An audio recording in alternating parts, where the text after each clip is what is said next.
नमस्कार सब गोटे के स्वागत है मिथिला फूड में। हम संचिता कर्ण आई हम पपीता के बहुत ही टेस्टी तरकारी के रेसिपी शेयर कर जा रहल छी। ई रेसिपी शुरू करे से पहले यदि ये चैनल पर नया छी, चैनल के अखन तक सब्सक्राइब नहीं केने छी तो चैनल के सब्सक्राइब कर लेब आ देखला के बाद रेसिपी नीक लागत तो वीडियो के लाइक करब, अपन साथी सब में शेयर करब।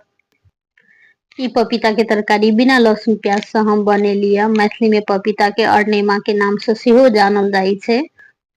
ई पपीता के तरकारी बहुत आसान छै आ ई खाहू में बहुत टेस्टी होय छै आ बहुत हेल्दी होय छै। चलू तऽ बेसी देरी नहीं कऽ रेसिपी स्टार्ट कर लै छी। ई तरकारी बनाबऽ के लेल एठन हम लऽ लेने छलिए एकटा मीडियम साइज के अरनेमा। ई 3 पाव के लगभग छलैया। साथ ही हम 2टा आलू लऽ लेने छी आ कनी पनीर लऽ लेने छी 100 ग्राम के। सबसे पहले आई के हम काट के छील लेब।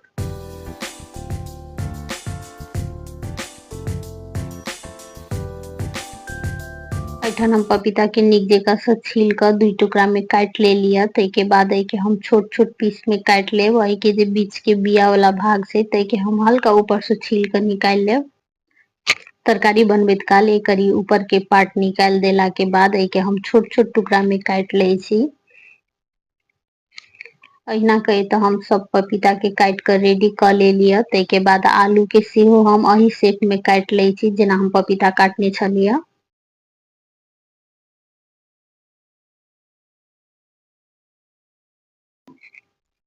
आलू के काट लेला के बाद पनीर के सेहो हम एत छोट छोट टुकड़ा में काट ले छी जे साइज में हम पपीता के काटने छलिए। पनीर एत हम 100 ग्राम लेने छी। साथ ही एठन हम एकटा मीडियम साइज के टमाटर सेहो छोट छोट टुकड़ा में काट के ल लेने छी। तरकारी हम बिना लहसुन प्याज के बनाबे जा रहल छी तै दुआरे हम लहसुन प्याज नहीं ले लिया। सबसे पहले एत लोहिया में तेल ध देलिए गरम होबे के लेल। तेल गरम भ गेला के बाद एमे हम राख ले छी पनीर। पनीर के हम एत फ्राई कर लेब तेल में।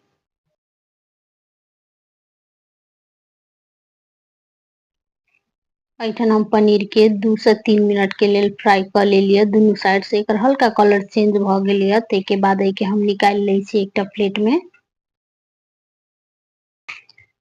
पनीर फ्राई कर लेला के बाद अही तेल में हम राख ले छी फोरन, तेजपात, मिरचाई साथ ही किछ गरम मसाला सब राख ले लिया। 1 चम्मच हम राख ले लिया 5 फोरन।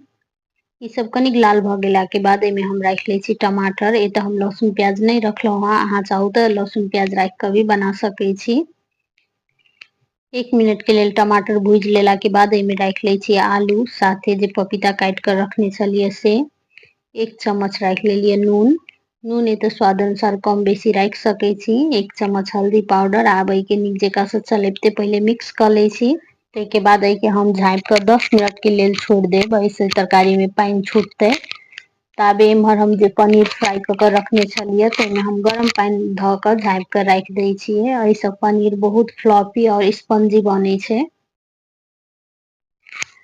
10 मिनट के बाद ई तरकारी के उघार के से हम चेक कर ले छी। देख सकै छी तरकारी में एत पानी सब छूट गेले या। आब ए के हम चलेबते 2 से 3 मिनट के लेल आरो भूज ले छी नीक जगह से।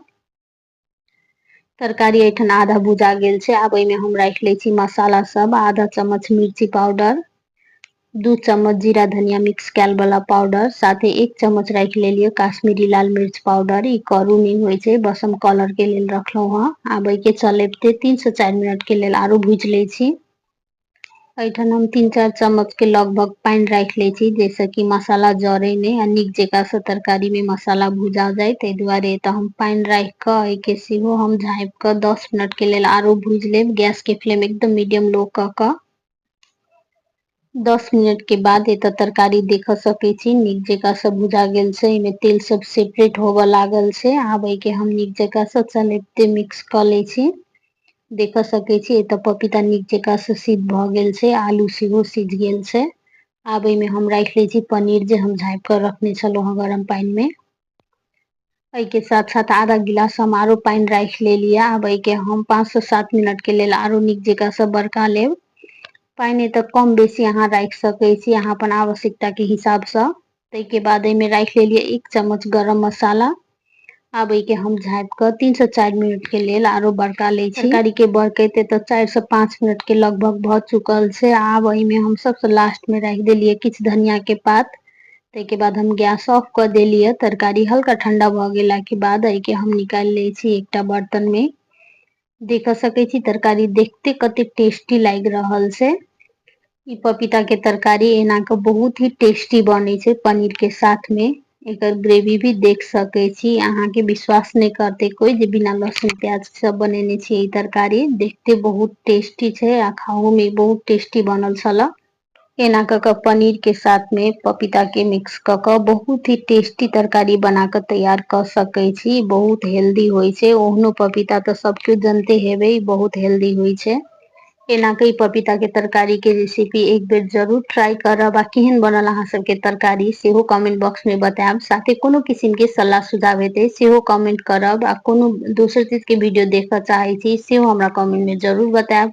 ई वीडियो लास्ट तक देखऽ के लेल सब गोटे के बहुत बहुत धन्यवाद। अब हम फिर से भेटे छी दोसर वीडियो में दोसर रेसिपी के साथ। तब तक अहाँ सभी तरकारी बना के एंजॉय करू।